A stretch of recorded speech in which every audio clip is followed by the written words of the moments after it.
சின்ன விஷயத்துக்கு வேலைக்காரங்க ஏதாவது தப்பு பண்ணால் கத்துறது, பிள்ளைங்க தப்பு பண்ணால் கத்துறது, புருஷன் தப்பு பண்ணால் கத்துறது, பொண்டாட்டி பண்ணால் கத்துறது, எப்பயுமே ரொம்ப ஹைப்பர் ஆக்டிவாக வச்சுக்க வேண்டும்.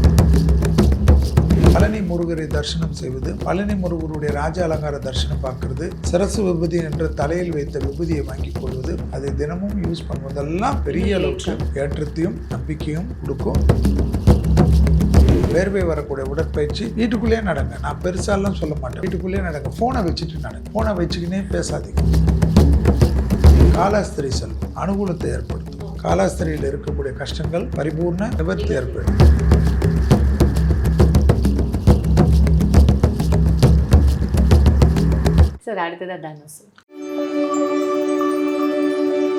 தனுசு ராசிக்காரர்களுக்கு வந்து பார்த்தீங்கன்னா இந்த காலபுருஷ தத்துவத்தின்படி 9வது ராசி, குருவுடைய ராசி. இப்போ குரு வந்து இவங்களுக்கு 7ஆம் இடத்துலேருந்து 8ஆம் இடத்துக்கு ஆட்சி பெற்றார். ஆட்சினா உச்சம் பெறுகிறார். ஸோ 8ஆம் இடத்துல குரு உச்சம் பெறுகிறாருன்ட்டு நிறைய பேர் நிறைய கதை கட்டுவாங்க. ஆனால் உங்கள் ராசிக்காரர் தான் உங்களுடைய ராசியினுடைய அதிபதி. அவர் உச்சம் பெறுவது உங்களுக்கு நல்லது தான் பண்ணுவார்.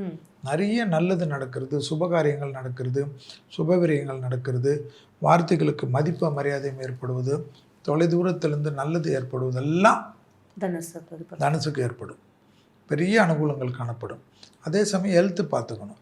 பிபி பார்த்துக்கணும், சுகர் பார்த்துக்கணும், படபடப்பு பார்த்துக்கணும், பால்பிட்டேஷன் பார்த்துக்கணும். சின்ன விஷயத்துக்கு வேலைக்காரங்க ஏதாவது தப்பு பண்ணால் கத்துறது, பிள்ளைங்க தப்பு பண்ணால் கத்துறது, புருஷன் தப்பு பண்ணால் கத்துறது, பொண்டாட்டி பண்ணால் கத்துறது, எப்பயுமே ரொம்ப ஹைப்பர் ஆக்டிவாக வச்சுக்க வேண்டாம். பிபிலே இருப்பாங்க. ஆமாம், பிபிலே இருப்பாங்க. ஏன்னா ரொம்ப நல்லவங்க, பேசிக்காக ரொம்ப நல்லவங்க. அதனால் சுருக்கணும் கோவம் வரும். நான் வந்து அவ்வளோ ஆனஸ்டாக இருப்பாங்க. அந்த ஆனஸ்ட்டுக்கு பங்கம் வர மாதிரி செஞ்சு கோபம் வரும். அது இந்த சமயத்தில் வேணான்றது என்னுடையது. அதே சமயம் குரு வந்து 2ஆம் இடத்தை பார்க்கறது, குரு வந்து 12ஆம் இடத்தை பார்க்கறது, குரு வந்து 4ஆம் இடத்தை பார்க்கறதுனால இரத்த பந்த உறவுகளுக்கு நிறைய உதவிகளை செய்யக்கூடிய அமைப்பு. பழனி முருகரை தரிசனம் செய்வது, பழனி முருகருடைய ராஜ அலங்கார தரிசனம் பார்க்கறது, சிரசு விபூதி என்ற தலையில் வைத்த விபூதியை வாங்கி கொள்வது, அதை தினமும் யூஸ் பண்ணுவதெல்லாம் தனுசுக்கு பெரிய அளவுக்கு ஏற்றத்தையும் நம்பிக்கையும் சந்தோஷத்தையும் அனுகூலத்தையும் கொடுக்கும். தனுசு வந்து உடற்பயிற்சி கண்டிப்பாக செய்யணும். ஏன்னா அர்த்தாஷ்டம சனியில் இருக்கீங்க. வேர்வை வரக்கூடிய உடற்பயிற்சி வீட்டுக்குள்ளேயே நடங்க. நான் பெருசாலாம் சொல்ல மாட்டேன், வீட்டுக்குள்ளேயே நடங்க. ஃபோனை வச்சுட்டு நடங்க, ஃபோனை வச்சுக்கினே பேசாதீங்க. நடங்க, பாட்டு கேளுங்க, தெய்வ பாடல்கள் கேளுங்க. அதில் தெய்வ பாடல்கள் கண்டிப்பாக உங்களுக்கு பெருமாள் பாடல்கள் விசேஷம். சார், இப்போ நீங்கள் ஃபோனை வச்சுட்டு நடங்கன்றீங்க, அதுதானே வந்து ஒரு பெரிய இல்லை அது வந்துங்க, நம்ம வந்து கான்சன்ட்ரேஷனுக்கு வேண்டாம். ஃபோனை சைலண்டில் வச்சு ஒரு 20 நிமிஷம் நடந்தாவே போதும்னு நான் சொல்கிறேன். அடுத்து மகரம்.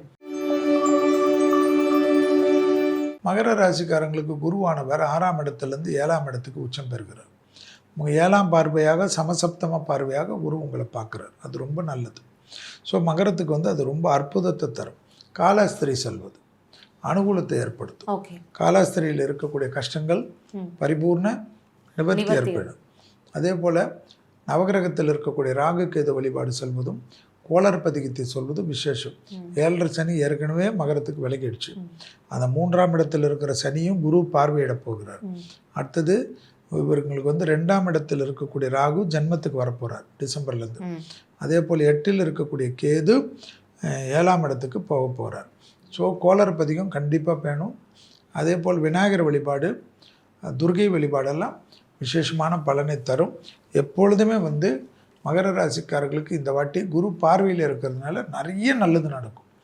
ஏற்றம் ஏற்படும், லாபம் ஏற்படும், பணவரவு ஏற்படும், முதலீடுகள் ஏற்படும், திருமணம் ஏற்படும், மனதில் சங்கடங்கள் தீரும், பழைய கடன்கள் பைசலாகும், தொழில் ரீதியாக உத்தியோகம் ஏற்படும், இடமாற்றங்கள் ஏற்படும், அசையாமசையா பொருள் சேர்க்கை ஏற்படும், பெரிய மனிதர்களை சந்திக்கக்கூடிய பிராப்தம் ஏற்படும், மகான்கள். ஆனாலும் கணவனாக இருந்தால் மனைவியின் உடல்நிலை, மனைவியாக இருந்தால் கணவனின் உடல்நிலை அதீத கவனமாக பார்த்து கொள்ளக்கூடிய ராசிகள் எது வரும்னா மகரம் வரும்.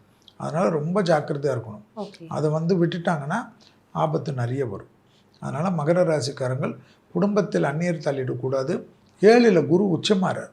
பிறர் குடும்ப விஷயத்தில் உங்களுடைய தலையீடு தயவுசெய்து கூடாது என்பதை ஞாபகத்தில் மகர ராசிக்காரர்கள் வைத்துக்கொள்ள வேண்டும். இந்த 7.5 போயிருக்கோம்ல, அதெல்லாம் முடிஞ்சிச்சு. முடிஞ்சாலும் 7இல் இருக்கக்கூடிய குரு விஷயத்தில் ரொம்ப கவனமாக இருக்கணும். ஏன்னா அவர் 3க்கும் 12 கூறியவர். அதனால் குடும்ப விஷயத்தில் தான் குழப்பங்கள் ஏற்பட்டு நிறைய சங்கடங்கள், நிறைய பேர் உள்ளே புந்து கும்மி அடிச்சிருவாங்க. ஜாக்கிரதை.